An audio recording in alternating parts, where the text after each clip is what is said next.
हरे कृष्णा, राधे राधे दोस्तों। आप सभी माताओं बहनों का दिन शुभ और मंगलमय हो। आप सभी के घर में पल रहे शिशु पर कान्हा जी का आशीर्वाद सदा सर्वदा बना रहे। आप सभी माताओं बहनें आज हमारे चैनल पे श्रवण करेंगे वरुथनी एकादशी व्रत की संपूर्ण कथा और उसके बाद श्रवण करेंगे गर्भ कथा।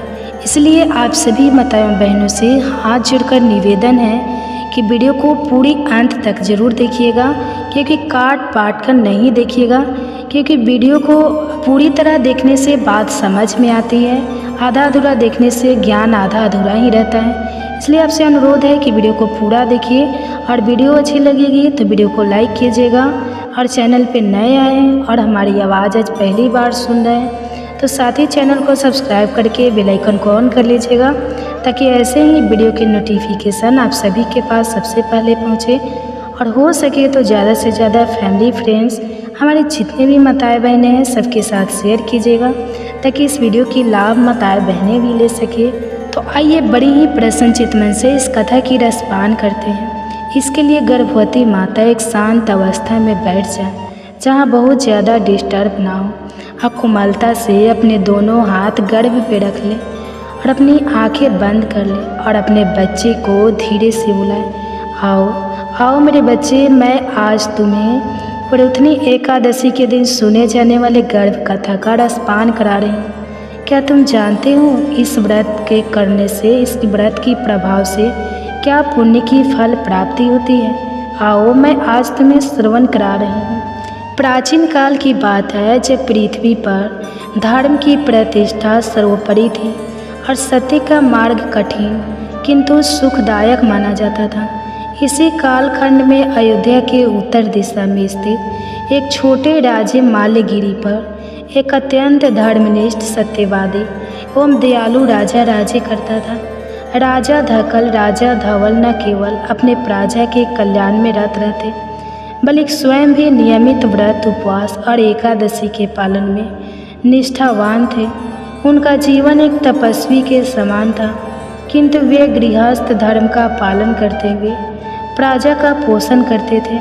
हर एकादशी को वे स्वयं उपवास रखते, कथा श्रवण करते और अन्न वस्त्र स्वर्ण एवं गौ दान करते थे। एक बार वरुथनी एकादशी की रात्रि में राजा धवल को स्वप्न में भगवान श्री हरि के दर्शन हुए। प्रभु ने उन्हें आदेश दिया, हे धर्मात्मा धवल, तुम्हारे राज्य के दक्षिण वन में एक प्राचीन शिला के नीचे एक पिशाच है, पिछले 7 जन्मों से कष्ट भोग रहा है। वह पूर्व जन्म में एक अधर्मी ब्राह्मण था जिसने वरुथनी एकादशी का अपमान किया था। तुम्हें उसका उद्धार करना है। जाओ और उस वन में जाकर उस आत्मा को मेरी इस एकादशी की कथा सुनाओ, उसका उद्धार होगा। स्वप्न से जागते ही राजा धवल ने नित्य कर्म के उपरांत व्रत का संकल्प लिया और दक्षिण दिशा की ओर प्रस्थान किया।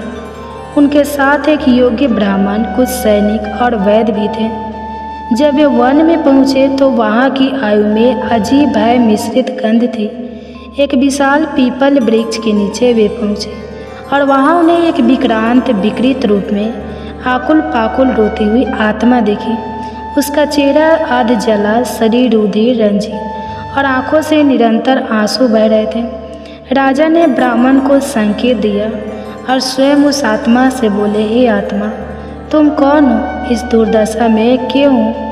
भगवान ने तुम्हारे उद्धार का आदेश मुझे दिया है। वह आत्मा सिसकते हुए बोली, राजन, मैं पूर्व जन्म में सुमेधा नामक ब्राह्मण था। धन और यश में डूबा हुआ अहंकारी, धर्म से विमुख मेरी स्त्री अत्यंत धार्मिक थी और हर एकादशी विशेषता वरुथनी एकादशी का विधिवत पालन करती थी, परंतु मैं उसका उपहास करता, व्रत को व्यर्थ मानता और उसे भोजन करने के लिए बाध्य करता। एक दिन जब उसने वरुथनी एकादशी का व्रत रखा था, मैंने उसे डांटा, जल ग्रहण करने को मजबूर किया और उसी दिन मेरा अंत हो गया। मृत्यु के पश्चाताप मुझे यह पिशाच योनि प्राप्त हुई। अब 7 जन्मों से यही जीवन भोग रहा हूँ। कई संत साधु यहाँ से गुजरे, किंतु किसी ने मेरी व्यथा नहीं सुनी। आज तुम्हारे आने से आशा की किरण जगी है। राजा ने उस दिन व्रत पूर्वक ब्राह्मण से वरुथनी एकादशी की व्रत कथा श्रवण कराई। उन्होंने कहा, हे पिशाच सुनो, वह कथा जो भगवान श्री कृष्ण ने युधिष्ठिर को कही थी। वरुथनी का अर्थ है जो रक्षा करे। यह एकादशी समस्त पापों की रक्षा करती है। इस दिन व्रत रखने वाला व्यक्ति ब्रह्मा हत्या, स्वर्ण चोरी, मदपान जैसे महापापों से भी मुक्त हो जाता है। इस दिन भगवान वामन की विशेष पूजा की जाती है। यह एकादशी राजाओं, वीरों, तपस्वियों और स्त्रियों के लिए अत्यंत कल्याणकारी है। राजा ने विधि पूर्वक व्रत किया, ब्राह्मण से कथा सुनी और उस आत्मा को भी कथा सुनाई। जैसे ही कथा समाप्त हुई, वह आत्मा एक दिव्य रूप में परिवर्तित हुई। उसका विकराल शरीर प्रकाशमान हो गया, स्वर निर्मल हो गया और वह भगवान श्री हरि के नाम का स्मरण करते हुए स्वर्ग लोक को प्रस्थान कर गया। उसी क्षण आकाशवाणी हुई, हे धर्मराज धवल, तुमने जो कार्य किया है वह अद्वितीय है। तुम्हारा नाम युगों तक गूंजेगा। वरुथनी एकादशी का यह पुण्य तुम्हें मुक्तिदायक फल प्रदान करेगा। तुम्हारी आत्मा भी लोकों में पूज्य होगी। राजा अपने राज्य लौटे और जीवन पर्यंत व्रत, उपवास, कथा, श्रवण, दान में लगे रहे। उन्होंने अनेक यज्ञ किए और अतः भगवान श्री हरि के धाम को प्राप्त हुए। वरुथनी एकादशी केवल एक व्रत नहीं, यह एक अवसर है आत्मशुद्धि का, दूसरे के उद्धार का। राजा धवल की यह कथा हमें यह सिखाती है कि धर्म में विश्वास रखने वाला ही दूसरों का उद्धार कर सकता है। व्रत केवल शरीर नहीं, आत्मा की परीक्षा भी है। श्रीहरि की एकादशी व्रत कथा में अद्भुत शक्ति होती है जो मृत्यु के बंधनों को काट सकती है। इसलिए इस एकादशी पर व्रत करें, कथा सुने और सुनाएं, ताकि ना केवल हमारा कल्याण हो बल्कि अनजाने आत्माओं का भी उद्धार हो सके। तो यह थी वरुथनी एकादशी व्रत के दिन सुने जाने वाले गर्भ कथा। अब आप सुनिए गर्भ कथा। आप सभी माताओं एवं बहनें आज हमारे YouTube चैनल पे श्रवण करेंगे कृष्ण के जन्म के समय की स्तुति। तो माताओं एवं बहनें, आपसे अनुरोध है कि वीडियो को लाइक कीजिएगा और चैनल पे नए हैं तो चैनल को सब्सक्राइब करके बेल आइकन को ऑन कर लीजिएगा, ताकि ऐसे ही वीडियो के नोटिफिकेशन आप सभी के पास सबसे पहले पहुँचे।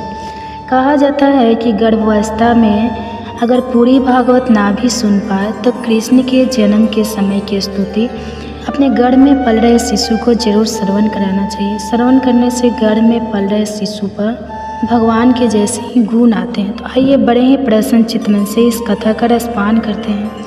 मथुरा नगरी के हृदय में जब अंधकार धीरे धीरे गहराने लगा, अत्याचार की छाया लोगों की आत्मा को डसने लगी थी। कंस का आतंक दिन प्रतिदिन बढ़ता जा रहा था। धर्म के लिए यह काल रात्रि के समान था। नर नारी, पशु पक्षी, यक्ष, गंधर्व सभी किसी चमत्कारी ज्योतिष की प्रतीक्षा कर रहे थे। देवकी वासुदेव की अर्धांगिनी मथुरा के राजमहल में अपने 8वें पुत्र की गर्भधारण की अवस्था में थी। वह पुत्र कोई साधारण जीवात्मा नहीं, स्वयं श्री हरि का अंश था। देवकी का गर्भ धारण करना मानव सृष्टि के मध्य अंधकार में एक दीपक के जलने के समान था। जब नारद मुनि को यह ज्ञात हुआ कि नारायण स्वयं इस धरा पर अवतरित होने वाले हैं, वे अत्यंत प्रसन्न हुए। वे तत्काल ब्रह्मलोक, कैलाश, यमलोक, इंद्रलोक सभी में यह शुभ समाचार फैलाने लगे। देवगण एकत्र होकर क्षीर सागर के निकट पहुँचे, जहाँ भगवान विष्णु विश्राम कर रहे थे। सभी देवताओं ने उनके चरणों में गिरकर प्रार्थना की। विष्णु भगवान ने उत्तर दिया, मैं शीघ्र ही देवकी के गर्भ से प्रकट होकर मथुरा में जन्म लूँगा। जैसे जैसे गर्भ के महीने बढ़ते गए, देवकी के तन में तेज और चेतना असाधारण रूप से प्रकट होने लगी। वासुदेव ने देखा कि उनकी पत्नी के मुख पर दिव्य आभा है। वह केवल एक माता नहीं थी, वे अब संपूर्ण ब्रह्मांड के पालनहार की जननी बनने जा रही थी। गर्भस्थ कृष्ण स्वयं भी उस गर्भ में ध्यान मग्न रहते हुए संसार की स्थितियों को जान रहे थे। वे स्वयं योगेश्वर थे और वहाँ से भी वे समस्त घटनाओं का संचालन कर रहे थे। देवकी कई बार स्वप्न में दिव्य दृश्य देखती। कभी श्रीहरि का शंख, चक्र, गदा और शंख पग दिखाई देता, कभी गोकुल के हरे भरे वन। एक रात्रि जब देवकी विश्राम कर रही थी, आकाशवाणी के रूप में देवताओं की स्तुति गूंज उठी। जय देव जनार्दन, योगेश्वर, जगत धारा, जगत के पालक, योग माया के स्वामी, तुम ही सृष्टि के आदि हो, तुम ही अंत। हे कृष्ण, तुम्हारा गर्भ में रहना भी संपूर्ण त्रिलोकी को पावन कर रहा है। देवकी के गर्भ में तुम दीपक हो, जो अंधकार में ज्ञान की ज्योति जगा रहा है। तो नाम मात्र से पाप विनष्ट होते हैं। गर्भवासी होकर भी तुम त्रिलोक के नाथ हो। हे योगेश्वर, तुम्हारी लीला अमग्य है। आयुच्युतांत गोविंद नामो स्तुति। श्री कृष्ण जननी गर्भे स्थिति होकर भी तुम समस्त ब्रह्मांड का भार उठाते हो। 8वां मास पूर्ण होते ही मथुरा में भय और कौतूहल दोनों का अवतरण फैल गया। कंस को ज्ञात था कि देवकी का 8वां पुत्र उसकी मृत्यु का कारण बनेगा। उसने कारा पहरा बैठा दिया। कारागार के चारों ओर प्रहरी, बंद द्वार और ब्रज के समान दीवारें थी, मगर नियति के आगे किसी की नहीं चलती। अष्टमी की रात्रि, रोहिणी नक्षत्र, अर्धरात्रि का समय, आकाश में घनघोर घटाएं छाई थी। बिजली कड़क रही थी, परंतु भीतर एक दिव्य प्रकाश फैला हुआ था। देवकी पीड़ा से काँप रही थी और वासुदेव उनके पास चुपचाप ध्यान मग्न खड़े थे। और तभी शांति छा गई, जैसे सृष्टि रुक गई हो। और वह क्षण आया, देवकी के गर्भ से स्वयं भगवान श्री कृष्ण प्रकट हुए। उनका स्वरूप दिव्य था, नवनीत के समान गीरा रंग, गोरा रंग, कमल नयन, सिर पर घुंघराले बालों में मोर मुकुट, गले में वैजयंती माला, हाथों में शंख चक्र गदा और पग। वासुदेव और देवकी आवक रह गए। उनकी आंखों से आंसू बहने लगे। उन्होंने हाथ जोड़कर स्तुति की, हे श्री कृष्ण परमात्मा, परम कारण जगत, तो भक्तना रक्षस। हे प्रभु, आपने माता यशोदा के गर्भ में भी स्थान बनाया और आज हमारे गर्भ को पावन किया। आप ही वह दिव्य ज्योति हो जो अज्ञान के अंधकार को दूर करने आए हो। आपका यह जन्म लीला है, पर हर भक्त के लिए यह जीवन का सच्चा प्रकाश है। भगवान श्री कृष्ण ने माता पिता को आदेश दिया, मुझे गोकुल ले जाइए और वहाँ यशोदा के पास छोड़ आइए। योग माया मेरी स्थान लेगी। अचानक कारागार के सभी ताले खुल गए। पहरेदार निद्रित हो गए और यमुना मैया मार्ग देने को फूली सी सेज बन गई। वासुदेव ने श्री कृष्ण को टोकरी में रखकर गोकुल की ओर प्रस्थान किया। वर्षा हो रही थी, पर शेष नाग के फन फैलाकर उस दिव्य बालक को सुरक्षा दी। यमुना जी ने वासुदेव के चरण छूकर उन्हें मार्ग दिया। गोकुल पहुंचकर वासुदेव ने यशोदा के पास सो रही कन्या को लेकर श्री कृष्ण को वहां छोड़ दिया और लौट आए। गोकुल में सुबह का समय जब यशोदा ने आंखें खोली तो देखा कि उनके पास एक परम सुंदर बालक शांति से लेटा है। उनका हृदय ममता से भर गया। उन्होंने उसे अपने स्तनों से दूध पिलाया और नाम रखा कन्हैया। श्री कृष्ण की बाल लीला शीघ्र ही प्रारंभ हो गई। वह अपने बालपन में ही अपनी मोहक मुस्कान, आँखों की चंचलता और अद्वितीय सौंदर्य से सबका मन मोहने लगे। गोपियाँ उन्हें निहारते न आघाते।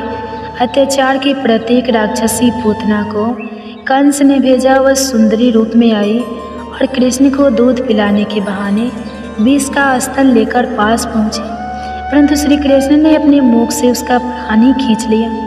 राक्षसी वही ढेर हो गई। गोकुल में यह पहली बार था जब सबको ज्ञात हुआ कि यह बालक साधारण नहीं है।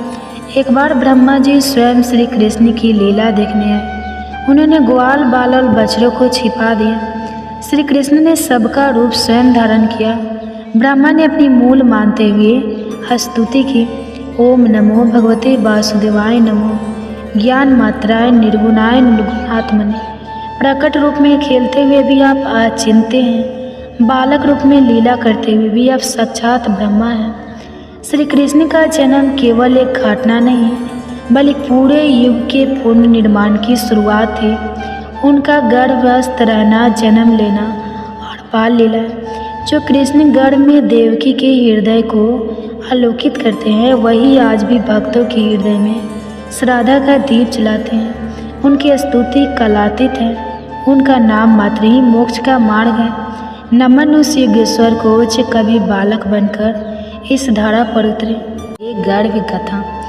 अगर वीडियो अच्छी लगेगी तो वीडियो को लाइक कीजिएगा और चैनल पे नए हैं तो चैनल को सब्सक्राइब कर लीजिएगा और कमेंट्स में हरे कृष्णा राधे राधे जरूर लिखिएगा। और हो सके तो ज़्यादा से ज़्यादा आप अपने फैमिली फ्रेंड के साथ शेयर भी कीजिएगा। गर्भ गीता केवल एक ग्रंथ नहीं बल्कि यह जीवन के गढ़ रहस्य को प्रकट करने वाला दिव्य प्रकाश है, जो आत्मा को जन्म मरण के बंधनों से मुक्त कर मोक्ष के पावन पथ पर ले जाता है। स्वयं भगवान श्री कृष्ण कहते हैं, जो श्रद्धा और भक्ति से गर्भ गीता का मनन करता है वह संसार के बंधनों से मुक्त होकर परम शांति को प्राप्त करता है। यह ग्रंथ न केवल आत्मशुद्धि का दीप जलाता है बल्कि गर्भवती माताओं के लिए भी अमृत के समान है। ऐसा विश्वास है कि जो माँ गर्भकाल में श्रद्धा से गर्भ गीता का श्रवण करती है उसका शिशु न केवल संस्कारी और तेजस्वी होता है बल्कि दिव्यता से भरकर समाज के लिए प्रेरणा बनता है।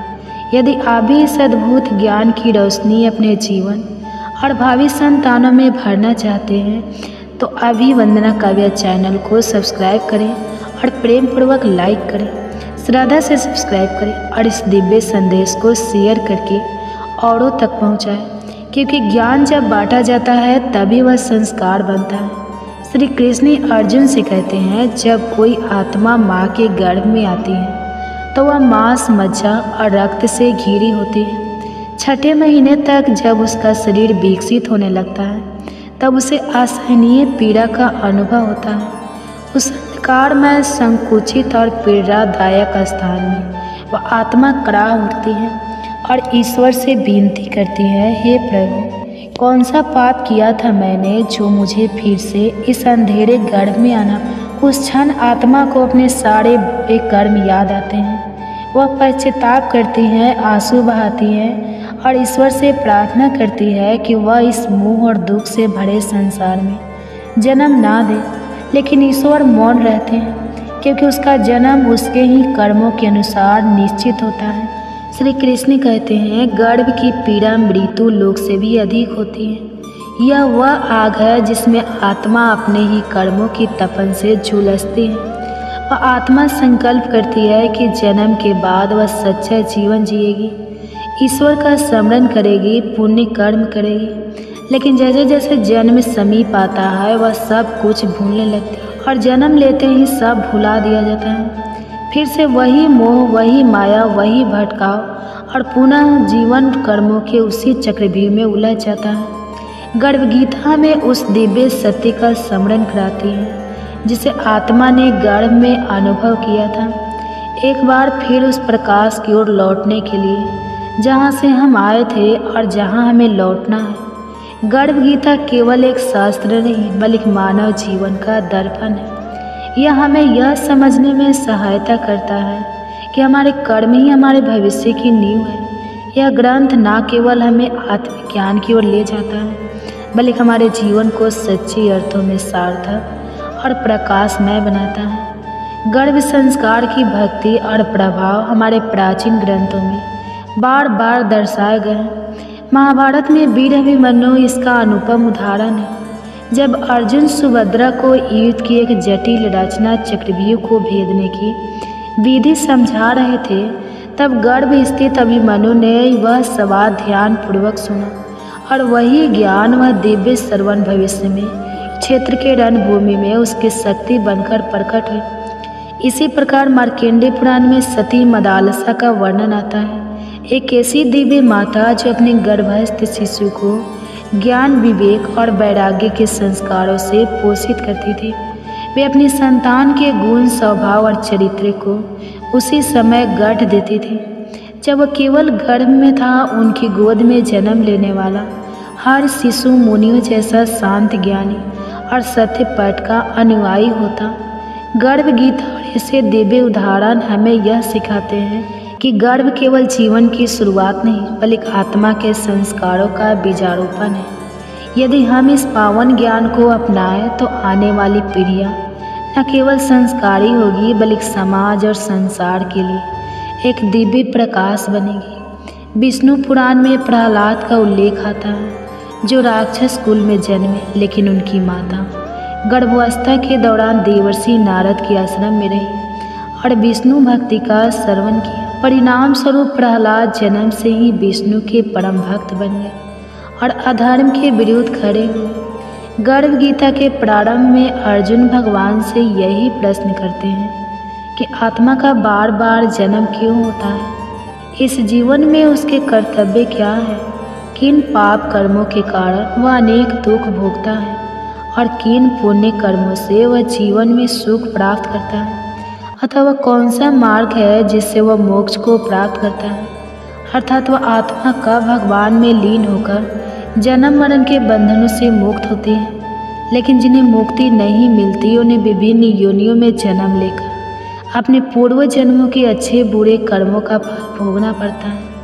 भगवान श्री कृष्ण मंद मुस्कान के साथ कहते हैं, हे अर्जुन, सच्चा भक्त वह नहीं जो केवल शब्दों में मेरा नाम लेता है, बल्कि वह है जो अपने हृदय में संपन्न की ज्योति प्रज्वलित करता है, जो अपने कर्मों को मेरी भक्ति में अर्पित करता है, जो मोह और अहंकार से मुक्त होकर प्रेम और सेवा के मार्ग पर चलता है, वही मेरा सच्चा भक्त है, जो मुझे केवल मंदिरों में नहीं बल्कि प्रत्येक जीव में देखता है, जो किसी को अपने से ना ऊंचा मानता है ना नीचा, जो निंदा और प्रशंसा से परे रहता है, वही वास्तव में मेरे चरणों का अधिकारी है। श्री कृष्ण की इन वाणी से अर्जुन के हृदय में भक्ति की लहरें उमड़ पड़ी।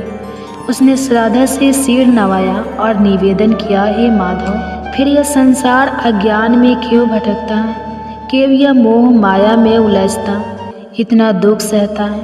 श्री कृष्ण बोले, हे पार्थ, यह संसार मोह का जाल है। मनुष्य अपने ही कर्मों में उलझकर जन्म और मरण के चक्र में फंस जाता है। जिसे वह सुख मानता है वही अंतर दुख का कारण बनता है। जिस दिन यह समझ जाएगा कि ना कुछ उसका था और ना कुछ उसका रहेगा, बस वही क्षण उसके मोक्ष की ओर पहला कदम होगा। श्री कृष्ण के इन वचनों ने अर्जुन के अंतःकरण को शुद्ध कर दिया। वह समझ गया कि संसार में सच्ची शांति केवल ईश्वर की शरण में जाकर अहंकार और माया का त्याग करने से ही संभव है। यह सुनकर अर्जुन गहन चिंतन में डूब गया। उसे भली भांति ज्ञात हो गया कि मनुष्य का भाग केवल उसके ही कर्मों की परिणति है। वह आगे बोला, हे केशव, यदि कर्म ही सब कुछ तय करते हैं तो क्या मनुष्य अपने कर्म बदलकर अपना भाग्य भी बदल सकता है? श्री कृष्ण ने स्नेहपूर्वक उत्तर दिया, हे पार्थ, निस्संदेह मनुष्य अपने सत्कर्मों के द्वारा अपने मनुष्य भविष्य को रूपांतरित कर सकता है। जैसे कोई अंधकार से प्रकाश की ओर बढ़ता है, वैसे ही कोई अपने दुष्कर्मों को त्याग कर पुण्य के पथ पर अग्रसर हो सकता है। जो अपने कर्म सुधार लेता है वही अपने जीवन में सुख और शांति प्राप्त करता है। अर्जुन की जिज्ञासा और भी प्रबल हो उठी। उन्होंने निवेदन किया, हे प्रभु, वह कौन सा कर्म है जो मनुष्य को सबसे उच्च स्थिति तक पहुंचा देता है, और वह कौन सा पाप है जिसके कारण उसे नरक की यातनाएं सहनी पड़ती हैं? श्री कृष्ण बोले, हे धनंजय, जो व्यक्ति परोपकार करता है, दूसरे के दुख हरता है, अपनी संपत्ति का उपयोग जन कल्याण में करता है और कभी असत्य, छल या अन्याय का मार्ग नहीं अपनाता, वह ऊंच लोकों को प्राप्त करता है और अतः मोक्ष को प्राप्त करता है। परंतु जो व्यक्ति लोभ, अधर्म और अन्याय में डूबा रहता है, जो दूसरे की संपत्ति हड़पता है और जो झूठ तथा कपट के सहारे अपनी इच्छाएं पूरी करता है, वह अपने पापों के कारण नरक की यातनाएं भोगता है। श्री कृष्ण के इन वचनों ने अर्जुन के अंदर को आलोकित कर दिया।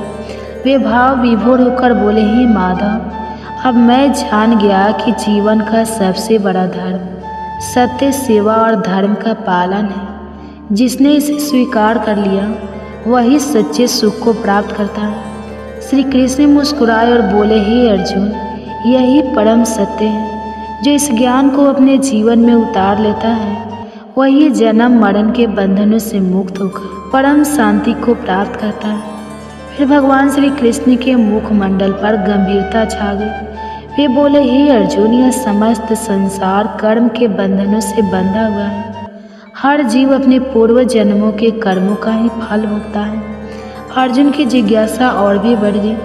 उन्होंने पूछा, हे प्रभु, रक्त विकार उत्पन्न होने का क्या कारण होता है? भगवान श्री कृष्ण ने उत्तर दिया, हे पार्थ, जो पुरुष प्राय स्त्रियों के साथ कपट करता है, जो अपने सुख और संपत्ति के लिए दूसरों का अपमान करता है, वो अगले जन्म में रक्त विकार जैसी पीड़ाओं से ग्रस्त होता है। अर्जुन ने पुनः पूछा, हे माधव, कोई व्यक्ति निर्धन क्यों जन्म लेता है? श्री कृष्ण बोले, हे अर्जुन, जो मनुष्य कभी भी दान नहीं करता, जो अपने धन को केवल अपनी सुख सुविधा में लगाता है और किसी भी सहायता नहीं करता, वह अगले जन्म में निर्धनता का जीवन पाता है। उसका भाग्य उसे दरिद्रता की ओर ले जाता है।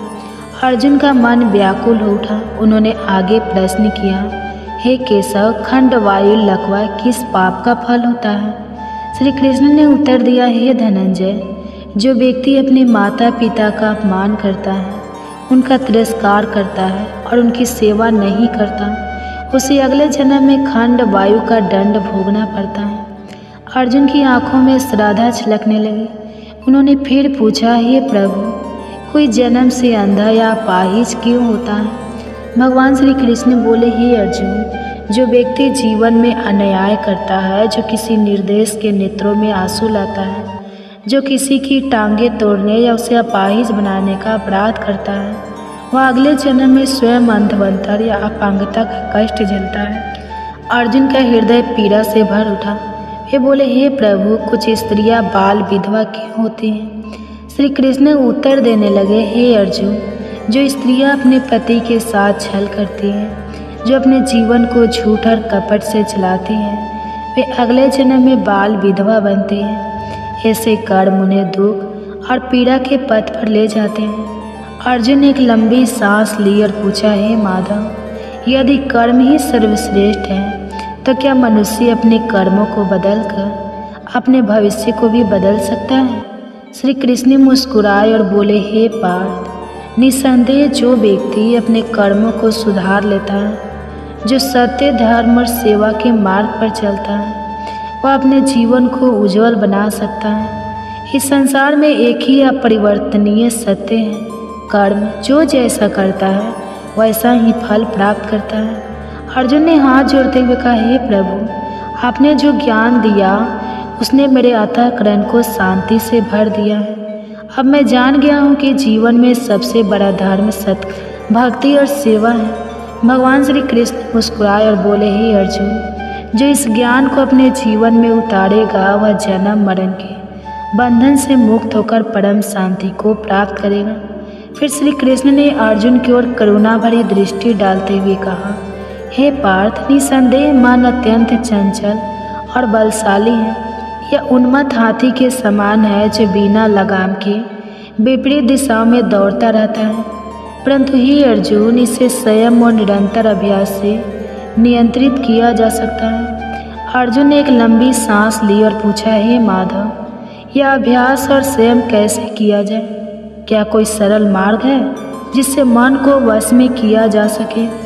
श्री कृष्ण ने मधुर मुस्कान के साथ उत्तर दिया, हे धनंजय, आप सभी के गर्भ में पल रहे शिशु पर कान्हा जी का आशीर्वाद सदैव बनी रहे। आज आप हमारे चैनल पे श्रवण करेंगे गर्भ कथा।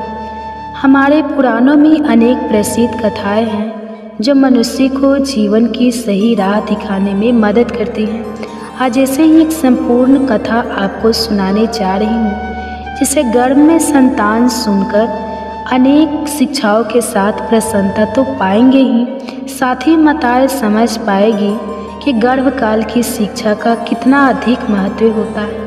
तो आइए प्रारंभ करते हैं। उससे पहले हम कथा प्रारंभ करें, आप कथाओं में खो जाए उससे पहले माताओं एवं बहनें, आपसे अनुरोध है कि वीडियो अच्छी लगेगी तो वीडियो को लाइक कीजिएगा और चैनल पे नए हैं तो चैनल को सब्सक्राइब करके बेल आइकन को ऑन कर लीजिएगा, ताकि ऐसे ही गर्भ कथा का नोटिफिकेशन आप सबके पास सबसे पहले पहुँचे।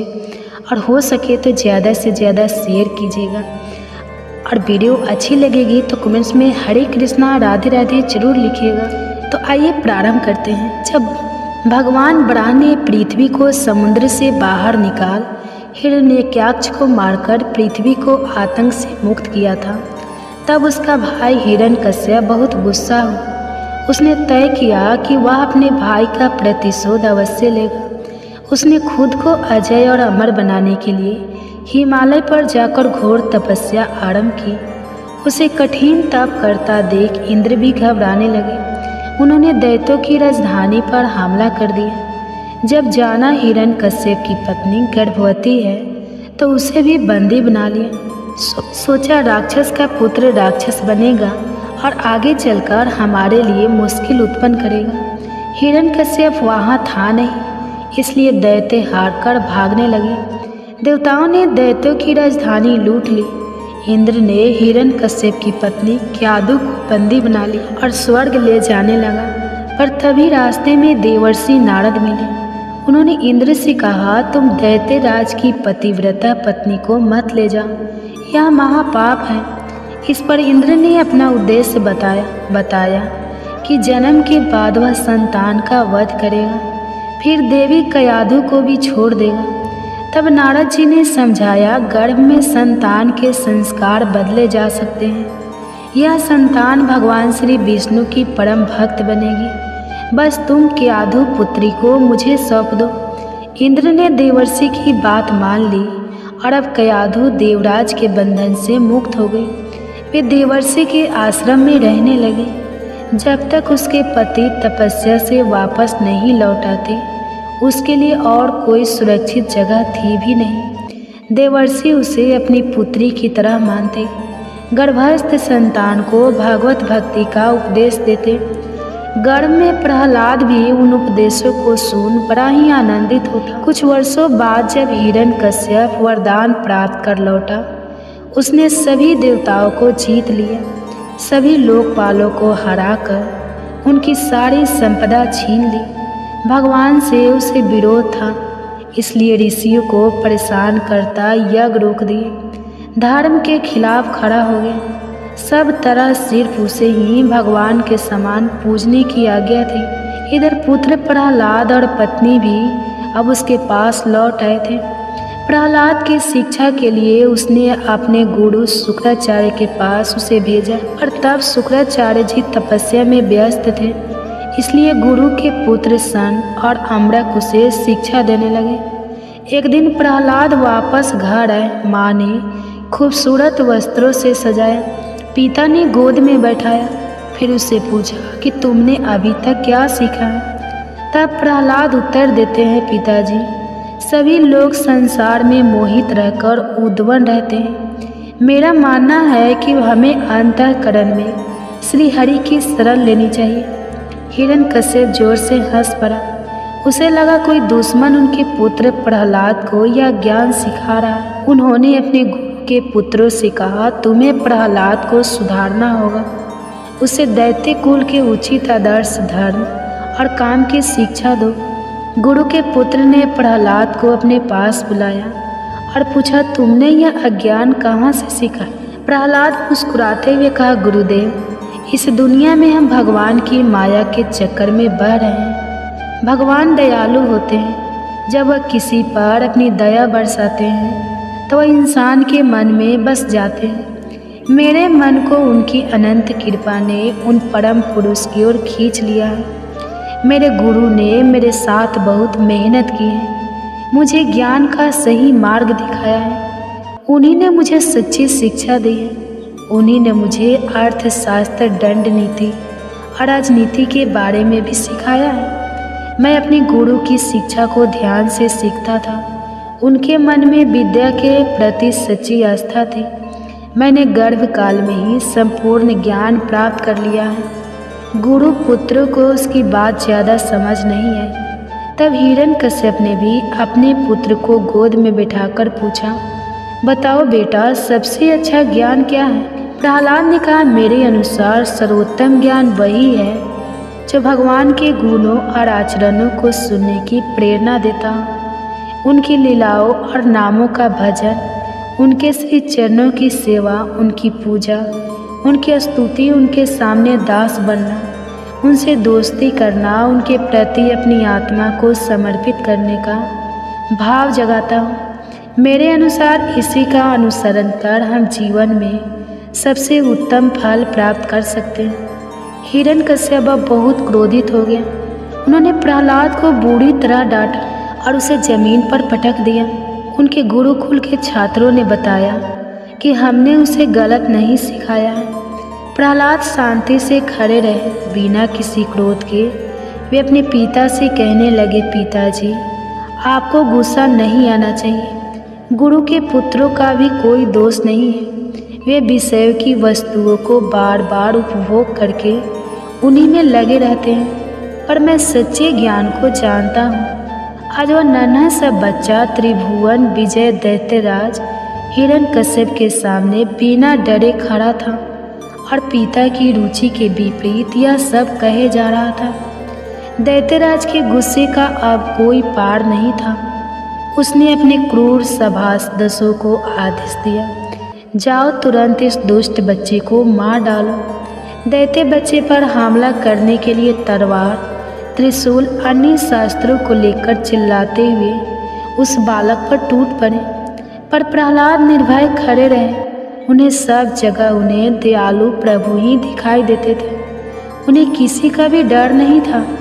असुरों ने बड़े ताकतवर अस्त्र शस्त्रों से बार बार हमला किया, लेकिन प्रहलाद को खरोच तक नहीं आई। उसके शरीर को छूते ही हथियार टुकड़े टुकड़े हो जाते। हिरण्यकश्यप को बहुत हैरानी हुई। उसने तय कर लिया कि वह प्रहलाद को अब जिंदा नहीं छोड़ेगा। वह कई तरह के उपाय करने लगा। एक बार हाथी के सामने प्रहलाद को डाल दिया, लेकिन हाथी ने प्रहलाद को प्यार से अपनी सूंड से उठा लिया। फिर प्रहलाद को उसने एक कटोरी में बंद कर दिया, जहाँ भयंकर सर्पों को छोड़ दिया। लेकिन यह सर्प प्रहलाद के पास पहुंचकर केचुए की तरह सीधे हो गए। जब जंगली सिंह के सामने उसे छोड़ा गया तो वह पालतू कुत्ते की तरह उसके सामने पूंछ हिलाता हुआ बैठ गया। जब प्रहलाद को खाने के लिए उग्रवस्त्र दिया गया तो उसका भी उस पर कोई प्रभाव नहीं हुआ। विष पेट में जाकर अमृत बन गया। अनेक दिनों तक उसे भोजन नहीं दिया गया, जल की एक बूंद नहीं मिली। फिर भी प्रहलाद के स्वास्थ्य पर कोई असर नहीं हुआ। वे तो दिन पर दिन और भी मजबूत दिखाई दे रहे थे। उन्हें ऊंचे पर्वत से गिराया गया, पत्थरों के साथ बांधकर समुद्र में फेंक दिया गया, पर हर बार वे भगवान का नाम गुणगान करते हुए वापस लौटे। इतना सब होने पर हिरण्यकश्यप की बहन होलिका ने कहा, भैया, मैंने तप करके एक विशेष वस्त्र पाए हैं। वे वस्त्र अग्नि में नहीं जलते, इसलिए मैं उन वस्त्रों को पहनकर प्रहलाद की गोद में लेकर अग्नि में बैठ जाऊंगी। तब देखते ही कौन सी माया उसे बचा पाएगी।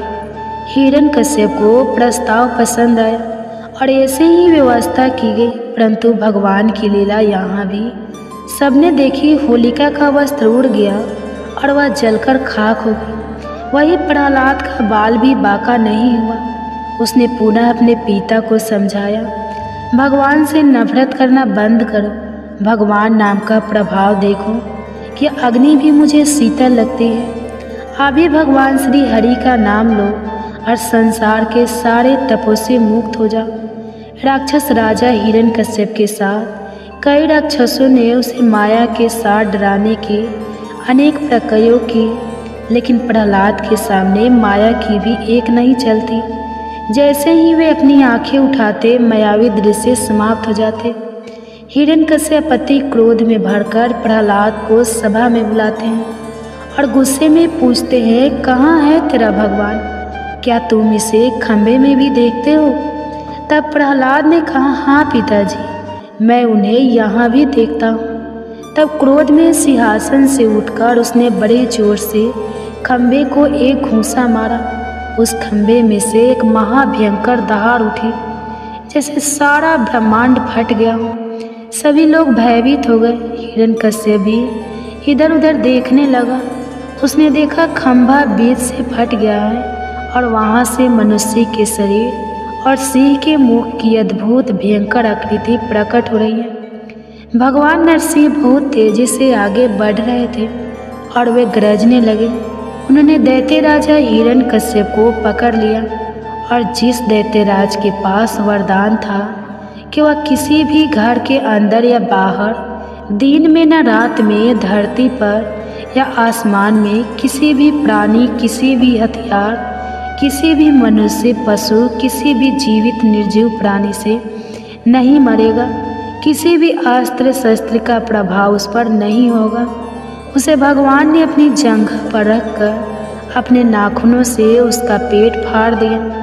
दैत्यराज हिरण्यकश्यप का अंत हुआ, लेकिन भगवान नरसिंह का क्रोध अभी शांत नहीं हुआ। वे बार बार गरज रहे थे। इसके बाद ब्रह्मा, शंकर और अन्य देवता उनकी स्तुति करने लगे। माँ लक्ष्मी भी भगवान के विकराल क्रोधित रूप को देखकर बहुत डर गई। उनकी हिम्मत नहीं हुई कि वह उनके पास जाए। आखिर ब्रह्मा जी ने प्रहलाद को भगवान नरसिंह को शांत करने के लिए इशारा किया। तब प्रहलाद निर्भय होकर भगवान के पास गए और उनके चरणों में गिर गए। भगवान ने स्नेह से उन्हें उठा लिया, अपनी गोद में बैठा लिया। वे बार बार प्रहलाद को चाटते हुए कहने लगे, बेटा प्रहलाद, मुझे माफ़ कर दो। मुझे आने में बहुत देर हो गई, तुम्हें बहुत कष्ट सहना पड़ा, मुझे क्षमा कर दो। प्रहलाद का गला भर है। आज त्रिभुवन के स्वामी उनके सिर पर अपना आशीर्वाद देकर उन्हें प्यार से छू रहे थे। प्रहलाद जी धीरे धीरे खड़े हुए। उन्होंने अपने हाथ जोड़कर भगवान की प्रशंसा की, बड़े भक्ति भाव से भगवान की महिमा गाई। आखिरकार भगवान ने उनसे एक वरदान मांगने के लिए कहा। प्रहलाद ने कहा, प्रभु आप वरदान देने की बात करके मेरी परीक्षा क्यों लेते हैं? वह जो अपने स्वामी की सेवा का पुरस्कार चाहता है वह तो व्यापार है, मैं तो सिर्फ सेवक हूँ आपका। मुझे किसी भी प्रकार की कोई भी पुरस्कार की इच्छा तक नहीं। मेरे नाथ, आपसे मेरी यही विनती है कि आप मुझे शुद्ध आशीर्वाद दें। मेरे दिल में कभी कोई इच्छा उठे ही ना, ऐसी आप कृपा करें। तभी भगवान के अनेक बार आग्रह पर प्रहलाद ने कहा, प्रभु मेरे पिता आपकी भक्ति नहीं करते थे, वे आपकी निंदा करते थे, उन्हें आप इस पाप से मुक्त कर दीजिए। तब भगवान ने कहा, प्रहलाद, जिस परिवार में मेरा भक्त होता है वह पूरे परिवार को पवित्र बना देता है। उनकी 21 पीढ़ियाँ मुक्त हो जाती हैं। मेरे भक्त का जन्म होने वाले स्थान को धन्य माना जाता है। वह स्थान पृथ्वी पर तीर्थ की तरह पूजा जाता है। इस प्रकार प्रहलाद भगवान के आशीर्वाद से कृतार्थ हुए। वास्तव में भगवान के अनन्य भक्तों में प्रहलाद का नाम सर्वोपरि माना जाता है। बाल्यकाल भक्ति में भी ध्रुव के से ऊपर माना जाता है, क्योंकि ध्रुव की इच्छा थी कि वे भगवान की गोद में, पर प्रहलाद की कभी कोई इच्छा नहीं थी। मेरे बच्चे, आशा है यह कथा तुम में भी भगवान के प्रति सच्ची आस्था और भक्ति के गुण को बढ़ाएगी। तुम अपने जीवन को एक उद्देश्यपूर्ण और सार्थक रूप से जी पाओगे। यही तुम्हारी माँ की मंगल कामना है। चलो अब तुम आराम करो। आज के लिए इतना ही। ओम शांति शांति शांति। नमो नमः। गर्भ कथा। कहते हैं गर्भावस्था में माँ को भगवत चिंतन और भगवती कथाएं जरूर सुननी चाहिए। आज इसी कड़ी में ध्रुव की कथा अपनी संतान को सुनाते हैं। अगर वीडियो अच्छी लगेगी तो वीडियो को लाइक कीजिएगा और चैनल पे नए हैं तो चैनल को सब्सक्राइब करके बेल आइकन को ऑन कर लीजिएगा, ताकि ऐसे ही वीडियो की नोटिफिकेशन आप सबके पास सबसे पहले पहुंचे। और हाँ, हो सके तो ज़्यादा से ज़्यादा शेयर कीजिएगा, ताकि हमारे जितने भी माताएं बहनें हैं गर्भावस्था में हैं, ताकि ये कहानी भी सुन सके। तो आइए श्रवण करते हैं गर्भ कथा। इसके लिए माता एक शांत स्थान पर बैठ जाए। एक ऐसा समय चुने जहाँ बहुत ज़्यादा डिस्टर्ब ना हो और आपको इसको बीच में ना रोकना पड़े। आप दोनों हाथ अपने गर्भ पर रख लें, कोमलता से अपनी आँख बंद कर लें और अपनी संतान से कहे, आओ मेरे बच्चे, मैं तुम्हें एक बहुत ही प्रेरक कथा सुनाती हूँ। इसके लिए मैं तुम्हें सतयुग के उस समय लेकर चलती हूँ जहाँ प्रदेश के राजा उत्तानपाद रहते थे। उनकी 2 रानियाँ थीं। माताएं एवं बहनें, आप सभी से हाथ जोड़कर विनती है कि वीडियो को पूरा देखिएगा और ज़्यादा से ज़्यादा वीडियो को शेयर भी कीजिएगा। और ये कथाएं आपको कैसी लगे कमेंट्स में ज़रूर बताइएगा। हरे कृष्णा, राधे राधे ज़रूर लिखिएगा। कहते हैं कि उनकी 2 रानियाँ थीं, सुरुचि और सुनीति। सुरुचि बहुत सुंदर थी और राजा को बहुत प्रिय भी थी। उसके पास सुख सुविधाओं की कोई कमी नहीं थी। इसलिए सुरुचि रानी का पुत्र उत्तम भी अपने पिता राजा उत्तानपाद का दुलारा था। राजमहल के बाहरी हिस्से में दूसरी रानी सुनीति रहती थी। उनका स्वभाव महापुरुषों जैसा था। वह धर्म मार्ग पर चलती, सभी के प्रति दया, प्रेम, करुणा का भाव रखती और ऐसा ही आचरण देख उनका पुत्र ध्रुव बड़ा हो रहा था। एक दिन सुबह का समय था। सुबह की लाली धीरे धीरे जाकर भगवान सूर्य का प्रकाश पूरे प्रदेश को प्रकाशित कर रहा था। सभी बच्चे घर के बाहर अपने मित्रों के साथ विभिन्न खेल खेल रहे थे। भीतर राज दरबार सजा हुआ था। राजा उत्तानपाद अपनी प्रिय रानी सुरुचि के साथ सिंहासन पर बैठे थे। वे अपनी गोद में बैठे पुत्र उत्तम को दुलार रहे थे। उसी समय खेलते खेलते ध्रुव भी महल में प्रवेश करता है। पिता को देख उसका मन भी ललचाया। वह अपने पिता की गोद में बैठने के लिए, उनका प्यार पाने के लिए ललायित हो गया। वह भी अपने पिता के पास पहुंचा। उसने अपना हाथ राजा के पैरों पर रखा ही था। वह बैठने का प्रयास कर ही रहा था। राजा भी अपने दूसरे पुत्र को दुलार दे उससे पूर्व ही सुरुचि रानी ने उसका हाथ जोर से झटक दिया। रानी बड़े क्रोध से बोली, तुम अपने पिता की गोद में बैठने लायक नहीं हो। तुम अभागी हो। तुम्हें पूरे जीवन पुण्य करने होंगे ताकि तुम अपना भाग्य बदल पाओ और मेरी कोख से जन्म लेने का सौभाग्य पाओ। तभी तुम पिता का प्रेम और दुलार पा सकते हो। राजा उत्तानपाद को थोड़ा बुरा लगा, पर वे अपनी प्रिय रानी के विरुद्ध जाने का साहस नहीं कर सकते थे। ध्रुव नन्हा सा बालक अपनी सौतेली माँ की बातें ठीक से तो नहीं समझ पा रहा था, पर वह इतना समझ चुका था कि सबके सम्मुख उसका अपमान हो रहा है और उसमें उसके पिता भी उसका साथ नहीं दे रहे। इसलिए रोता बिलखता माँ माँ पुकारता ध्रुव राजमहल के बाहर चला जाता है। पूजा कक्ष में बैठी रानी सुनीति अपने पुत्र की आवाज़ सुनकर कांप गई। वह बाहर भागते हुए गई और अपने बच्चे को सीने से लगा लिया। मन ही मन किसी अप्रिय घटना का सोचकर उसका हृदय भर रहा था। वह धीरे से ध्रुव के दुख का कारण पूछती है। माँ, पिताजी मुझसे बिल्कुल प्यार नहीं करते। वे मुझे अपनी गोद में भी नहीं बिठाते। वे सिर्फ उत्तम को प्यार करते हैं। माँ, ऐसा क्यों? माँ, मैंने क्या नुकसान किया है? उनका क्या मैं इतना बुरा हूँ? माँ, मैं इतना बुरा हूँ? सुनीति ऐसा नहीं कहते बेटा। सुनीति सब समझती थी। फिर उस नन्हे से बालक को कैसे समझाती, क्या बताते कि क्यों उनके पिता ने उन्हें और ध्रुव को इस प्रकार का जीवन दिया है। सुनीति स्थिति को समझते हुए अपने बेटे को कहती है, मेरे बच्चे, तुम्हारे लिए पिता से श्रेष्ठ गोद और उच्च सिंहासन सुरक्षित रखा गया है। तुम्हें संसार के सबसे बड़े राजा की गोद में बैठना है। इस तरह कहकर अपने मंदिर में विराजित भगवान नारायण की तस्वीर दिखाती है। उनकी गोद, भगवान की गोद ध्रुव की आंखों में चमकती, पर वह अभी सिर्फ 6 साल का नन्हा बालक था। माँ के उत्सुक स्वर में पूछता है, माँ, मैं उन तक कैसे पहुँचूँ? कैसे मैं उनकी गोद में बैठूँगा? माँ को भी आज जाने कहाँ से हिम्मत आ रही थी। वह ध्रुव की सभी बातों का स्पष्ट उत्तर दे रही थी। कहती है वह मार्ग श्रेष्ठ है, इसलिए उसे पाना भी थोड़ा मुश्किल है। पर ध्रुव को अब किसी बात का भय नहीं था। उसे तो बस उनकी गोद का इंतजार था।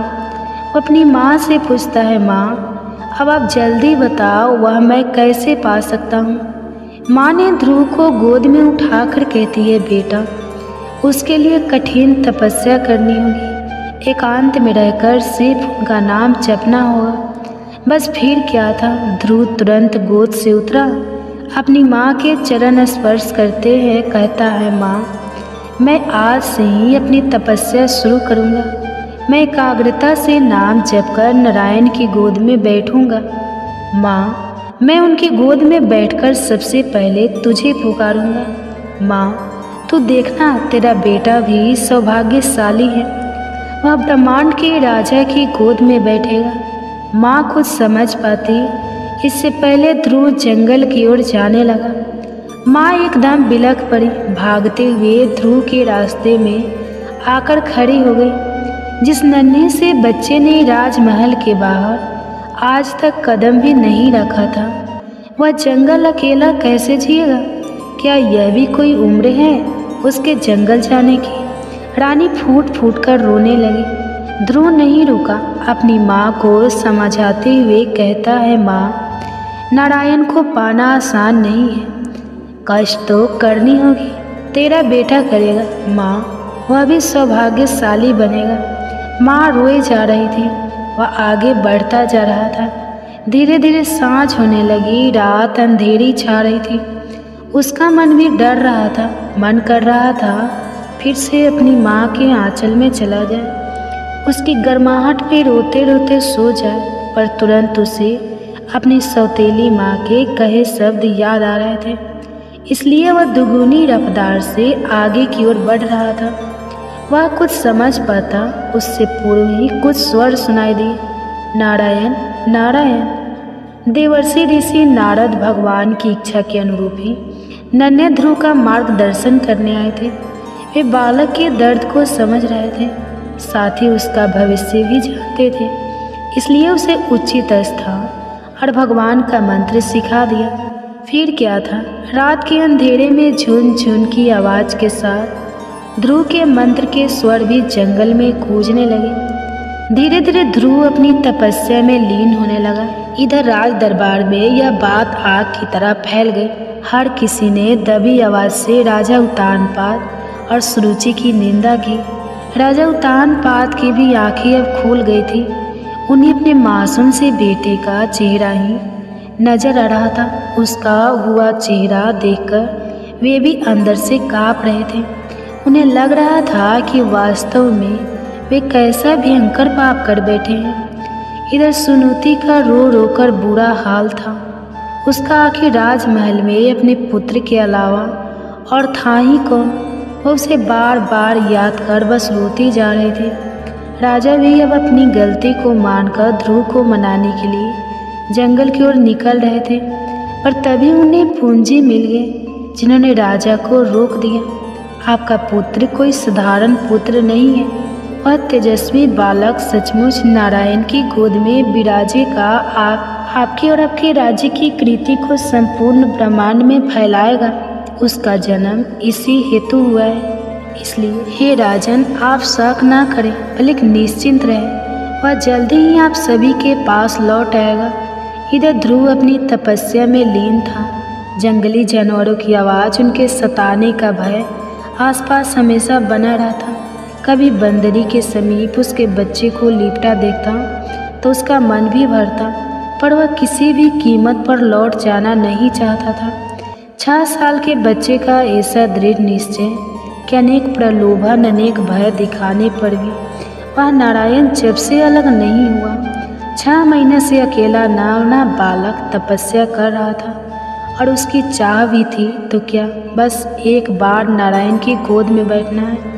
इसे देखकर भगवान भी अधिक समय तक उससे दूर नहीं रह पाए। वे ध्रुव के समीप पहुंचकर प्यार से उसके सर पर हाथ रखते हैं। ध्रुव अपनी आंखें खोलता है, उसे विश्वास नहीं होता कि उसके सम्मुख कौन खड़ा है।